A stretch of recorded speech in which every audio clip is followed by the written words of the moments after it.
नमस्कार, मैं हूं सिमरन कौर। जी न्यूज के मुंबई एडिशन में आपका स्वागत है। आज सबसे पहले हम आपको ये बताएंगे महाराष्ट्र के निजी एम्बुलेंस ऑपरेटर्स को लेकर उद्धव सरकार ने क्या बड़ा फैसला लिया है। दिखाएंगे मुंबई मेट्रोपॉलिटन रीजन के कुछ इलाकों में क्यों है संपूर्ण लॉकडाउन, और बात करेंगे मराठी भाषा को लेकर अफसरों को सरकारी चेतावनी की। अगले 15 मिनट हमारे साथ बने रहिए।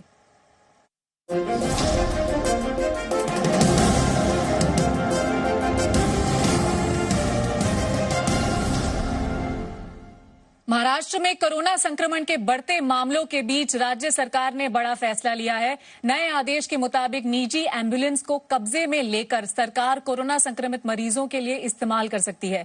ये फैसला सरकारी एम्बुलेंस की कमी और निजी एम्बुलेंस ऑपरेटर्स की मनमानी फीस वसूलने की शिकायतों के बाद लिया गया है। महाराष्ट्र में कोरोना संक्रमण के मामले तेजी से बढ़ रहे हैं। इसकी वजह से एम्बुलेंस की मांग भी बढ़ रही है। ऐसे में सरकार ने एक आदेश जारी कर निजी और एनजीओ की एम्बुलेंस को भी अपने कब्जे में लेने का फैसला किया है। अगर इसके बाद भी कमी हुई तो सरकार निजी वाहनों को भी कब्जे में लेकर उसे एम्बुलेंस का रूप देगी। निजी एम्बुलेंस जब्त करने की जिम्मेदारी कलेक्टर और नगर आयुक्त को दी जाएगी। पर किलोमीटर क्या रेट उन्होंने लेना चाहिए, उसके ऊपर एक निर्बंध लाया गया है और वो आरटीओ, कलेक्टर, कमिश्नर बैठ के वो रेट तय करेंगे। इन एम्बुलेंस की दर आरटीओ की तरफ से तय किराए के मुताबिक होगी। एम्बुलेंस को मासिक आधार पर भी किराए पर लिया जा सकता है। इन एम्बुलेंस के लिए पेट्रोल डीजल की लागत स्थानीय प्रशासन मुहैया करवाएगा। कोरोना के साथ साथ दूसरे रोगियों के लिए भी इन वाहनों को उपलब्ध कराने के लिए जरूरी तकनीकी बदलाव कर एम्बुलेंस का रूप दिया जाएगा। सरकार के इस फैसले से मरीजों को बड़ी राहत मिलेगी। प्राइवेट अस्पताल ने जो लूटफाट मचाई है वो प्राइवेट एम्बुलेंस के बारे में रुकेगा और लोगों को तुरंत एम्बुलेंस मिलेगी, ऐसी अपेक्षा रखता हूं। कब्जे में ली गई निजी एम्बुलेंस 24 घंटे मरीजों की सेवा में उपलब्ध कराई जाएगी। एम्बुलेंस में स्मार्टफोन और इंटरनेट की सुविधा होगी। साथ ही टोल फ्री नंबर 108 से इन एम्बुलेंस को जोड़ा जाएगा। मरीज 108 नंबर पर या स्थानीय प्रशासन के कंट्रोल रूम से संपर्क कर इसकी सेवा ले सकेंगे। एहसान अब्बास, जी मीडिया, मुंबई। पूरे देश के साथ महाराष्ट्र में भी अनलॉक 2 शुरू हो चुका है। मुंबई पुलिस ने शहर में सीआरपीसी की धारा 144 लागू कर दी है। इसके तहत क्या क्या पाबंदियां हैं, बता रहे हैं जी मीडिया संवाददाता राकेश त्रिवेदी। महाराष्ट्र सरकार ने एक तरफ जहां राज्य में लॉकडाउन को 31 जुलाई तक बढ़ा दिया है, तो वहीं मुंबई पुलिस ने शहर में सीआरपीसी की धारा 144 लागू कर दी है। इसके तहत पब्लिक प्लेसेस पर एक या एक से ज्यादा व्यक्तियों की आवाजाही या मौजूदगी पर प्रतिबंध रहेगा। साथ ही शहर में रात के 9 बजे से लेकर सुबह 5 बजे तक कंप्लीट लॉकडाउन रहेगा और इसमें मेडिकल सेवाओं और आपातकालीन सेवाओं और उनसे जुड़े हुए अधिकारी जो ऑन ड्यूटी हैं उन्हें इस प्रतिबंध से छूट रहेगी। जबकि दिन में भी बगैर इमरजेंसी के 2 किलोमीटर से ज्यादा दूर जाने पर रोक जारी रहेगी। पिछले कुछ दिनों में मुंबई पुलिस ने 10,000 से ज्यादा गाड़ियों के खिलाफ कार्रवाई की है। इसके अलावा ये जो धारा 144 है वो 15 जुलाई तक लागू रहेगी, लेकिन सूत्रों की अगर माने तो इसे एक बार फिर से दोबारा 31 जुलाई तक भी एक्सटेंड किया जा सकता है। कैमरा पर्सन संदीप बाइकर के साथ राकेश त्रिवेदी, जी मीडिया, मुंबई। मुंबई मेट्रोपॉलिटन रीजन यानी एमएमआर की 9 में से 7 महानगर पालिका क्षेत्रों में 10 दिन के लिए संपूर्ण लॉकडाउन लगा दिया गया है। इन इलाकों में आवश्यक सेवाओं को छोड़कर सब कुछ बंद रहेगा। कोरोना संक्रमण के लगातार बढ़ते मामलों की वजह से प्रशासन ने ये सख्त कदम उठाया है। उद्यापासून 10 दिवस कुणी नागरिकांनी घराच्या बाहेर येऊ नये। लॉकडाउन की ये घोषणा एमएमआर यानी मुंबई मेट्रोपॉलिटन रीजन की 9 में से 1 ठाणे महानगर पालिका क्षेत्र में हो रही है। लोगों को लाउडस्पीकर के जरिए बताया जा रहा है कि लॉकडाउन के दौरान उन्हें बेवजह घर से बाहर नहीं निकलना है, जरूरी सेवाओं के लिए ही निकलना है और वो भी नियमों का पालन करते हुए। लॉकडाउन के दौरान दवा की दुकानें खुली रहेंगी, जबकि दूध की दुकान सुबह 5 से 10 बजे तक खुली रखने की छूट होगी।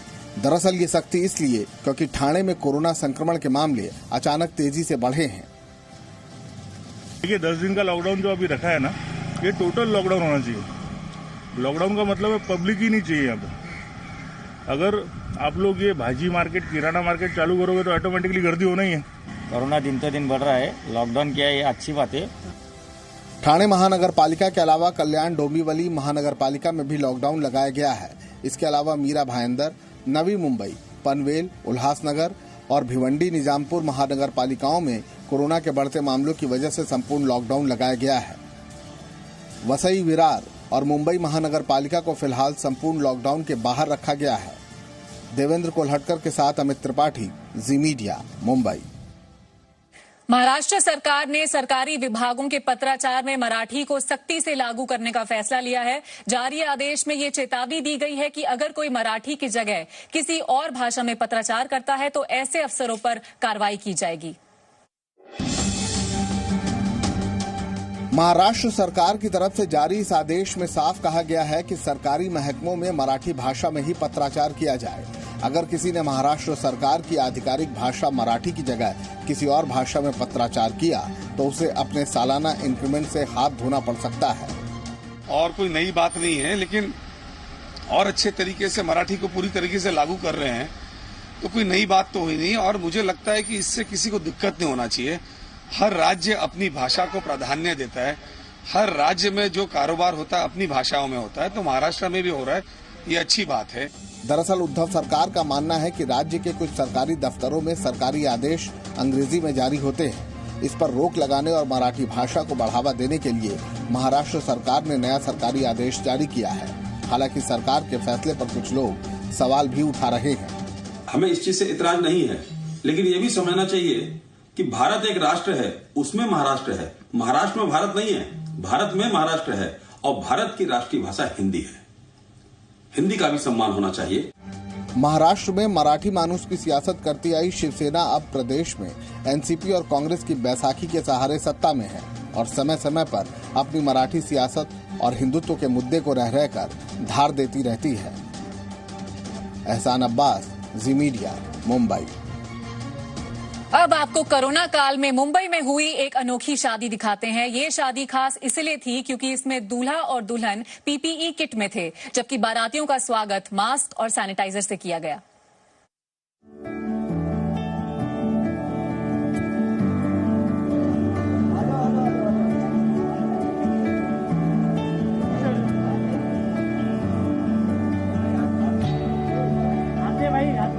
कोरोना काल में काफ़ी कुछ बदला है। शादी ब्याह के तौर तरीके भी बदले हैं। सरकार ने परमिशन तो दी है, लेकिन परमिशन दी है 50 लोगों की कि किसी भी शादी में वो शिरकत कर सकते हैं, लेकिन ये संख्या 50 से ज़्यादा नहीं होना चाहिए। प्रीति और अर्जुन के लिए आज का दिन बेहद खास है, हो भी क्यों ना। आज इनकी शादी है। सिर्फ इन दोनों के लिए ही नहीं, बल्कि शादी में शामिल होने वाले हर शख्स को ये शादी याद रहने वाली है। दरअसल कोरोना काल में शादी में किसी तरह की कमी न रह जाए और एक संदेश देने के लिए इनके परिवार वालों ने विशेष तैयारी कर रखी है। शादी को खास बनाने के लिए और समाज में संदेश देने के लिए पीपीई किट वाली शादी का फैसला किया गया।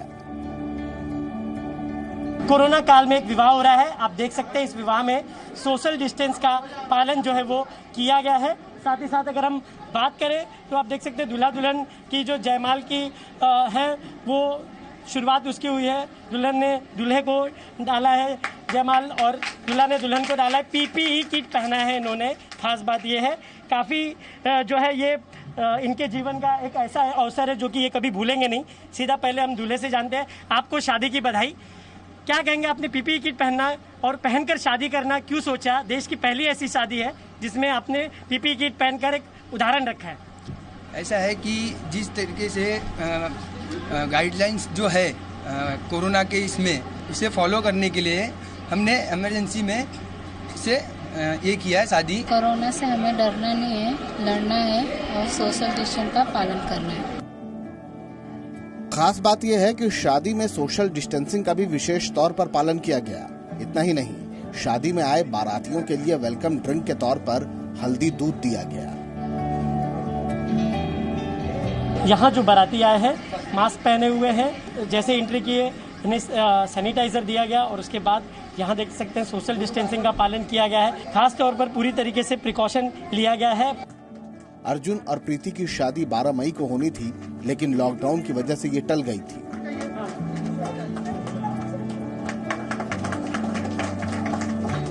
विवाह संपन्न हुआ, दोनों पक्ष को इस बात की खुशी है, लेकिन साथ ही इस बात का मलाल है कोरोना की वजह से वो और धूम धड़ाके से विवाह करना चाहते थे, लेकिन वो कर नहीं पाए। वीडियो जर्नलिस्ट प्रमोद गरुड़ के साथ नित्यानंद शर्मा, जी मीडिया, उल्लासनगर। आज मुंबई एडिशन में बस इतना ही। रोज शाम 7 बजे जी न्यूज से जुड़िए, क्योंकि मुंबई और महाराष्ट्र की खबरों का ये इकलौता शो है जहां आपको मुंबई की सभी बड़ी खबरें मिलेंगी।